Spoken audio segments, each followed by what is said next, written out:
Hi, welcome to Weird, Strange Literary Black Girls, where you and I are going to create the ultimate reading list. The first book that we're going to be discussing is Luster by Raven Leilani. Hold on. I know that this is kind of a basic answer. However, I feel like we gotta get the basic one out of the way. Most of the time when you ask people for a book in this subcategory with a black female main character, this is the one that they're going to recommend. So let's get a baseline and start here. Our main character is Edie, a 23-year-old black woman living in Brooklyn. Edie is funny, she's an artist, she's a little odd, and she's very mentally unwell. The crux of the story is that Edie meets this older white man on a dating app and starts a relationship with him. These bad decisions that she's making in life lead her to lose her job and lose her apartment, and then have to, shortly after meeting him, move in with this older white man, Eric. Eric is in an open marriage and has an older white wife and a preteen-aged black daughter. Although the wife agreed to be in an open marriage, she did not expect to have his side piece move into their home. When I initially reviewed this book, I compared it a little bit to The Guest by Emma Cline. The reason why is that both books have this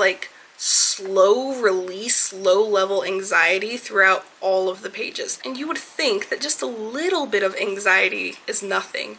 But no, it's the fact that it never goes away. This anxiety comes from the fact that these main characters are both faced with some particular outcome that's very bad, and instead of coming up with, proper solutions to their problems, they both just stare straight ahead and keep barreling down the road. They're not even running towards the problem. They're meandering. Both books have themes of social class, power dynamics, and being an outsider in an unfamiliar place. But Luster has the added layer of being a black woman in these scenarios. Imagine the dynamic that's created when you are indebted to and relying on an older white man and his wife.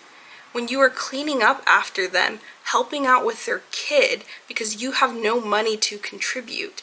And the fact that their young adopted black daughter, you're actually low-key the only black role model that she has in life. Does it deserve to be added to the list? I have personally come up with 3 criteria that I think will help us create this list. Again, this is a group project, so if you have differing thoughts, please just let me know.